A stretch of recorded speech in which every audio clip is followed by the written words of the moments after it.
Tinaasa na itong Riverbanks Walkway area dito malapit sa Marikina River.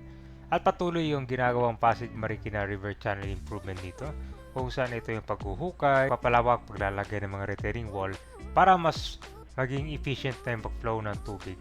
Naalala nyo ka ba nitong area ng Marikina River? Grabe yung baha dito. Nagmisto lang dagat yung river. Kanyang katindi. Kaya naman, itong ginagawang project ngayon ay puspusan at Japanese contractor ang gumagawa dito. Ito guys, ito yung update natin dito sa ginagawang flood control project. Dito malapit sa food park. Tsaka dito merong amusement park. Oh. Wow! Grabe guys, ang laki ng pinagbago. Sirado pansamantala to dito ah.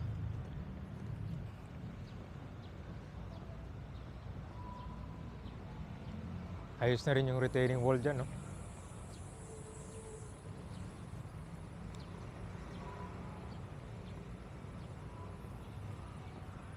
Tinaasa na rin pala itong area dito sa Riverbanks. Oh. Ayan, tingnan mo. Pinapatag na. Ayan guys, so mataas na pala. Oh. Riverbanks Center. Wow. Ito malamang dinaabuti ng baha to, no? Tingnan mo. So yan po yung update dito. Bukod sa ginawa nila itong retaining wall, nandun sa baba. Yan, nakabit na rin yung mga retaining wall dyan. Ano man, di naabuti ng baha siguro to. No? Ano?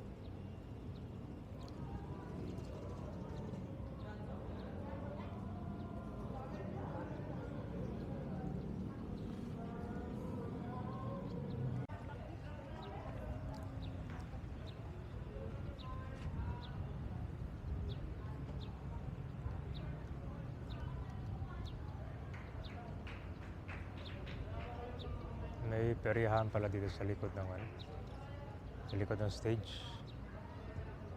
Ayan, tinasa na rin pala dun, no? Ayan, tinasa na rin, no?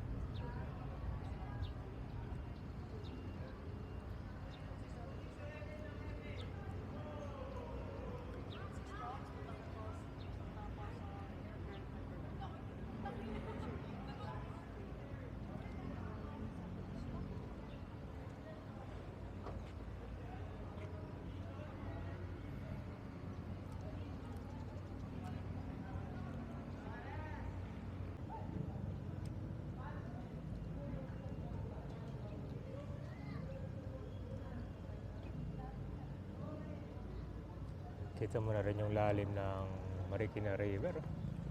Sa patuloy na akon guys, dredging. Oh. Kita mo yung lalim. Kita mo yung kanya, pinakababa niya.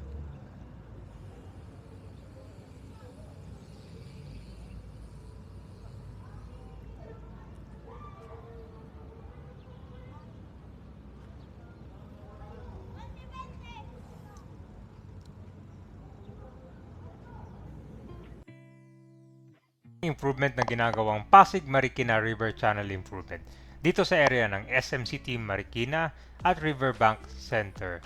So ito yung pagpapalapad ng ilog, river widening. Ang kurbada ng ilog sa tapat nitong SM Marikina at Riverbank sa isa sa mga bottleneck o makipot na bahagi. Ginagawa ito mas malapad para mas mabilis ang agos ng tubig mula sa Rodriguez at San Mateo patungong Pasig River naman. May kita mo dyan sa area ng activity or yung amphitheater, tinaasa na rin siya. Nag-construct na rin sila ng flood walls at dike. Kung mapapansin mo sa gilid ng riverbanks malapit sa amphitheater, yan, meron din bike trail dyan eh. Nagtayo sila ng mas matibay at mas mataas na concrete revetments o yung tinatawag nilang pader. So ang purpose niyan para hindi na umapaw at hindi papasok dito sa mga kabayan o itong building. Tapos yung dredging dito, I think last year tapos pusan talaga yan.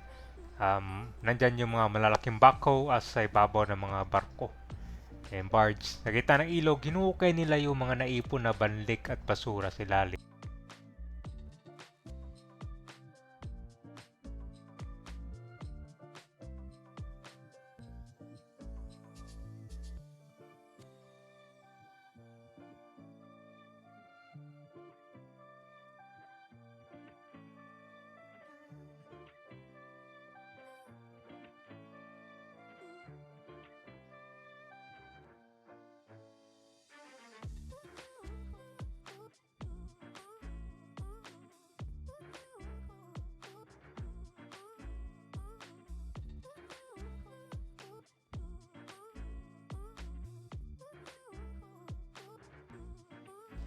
Ganito katibay, 'di ba, ang Japanese contractor. Ganyan dapat.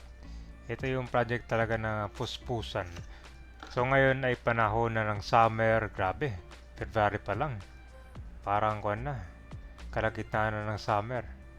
Pero ito ay paghahanda kasi malapit na rin yung panahon ng tag-ulan. Ito saglit lang siguro to, mga 2 months yan magsisimula na naman yung ulan nito. Napapansin ko lang pag sobrang init, ang kapalit naman sobrang lakas ng ulan, grabe. Usually naranasan sa Philippines yan eh. Siguro 3 beses sa isang taon yung matinding ulan talaga.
Na rin pangamba yung mga residente dito dahil ito na yung magiging protection nila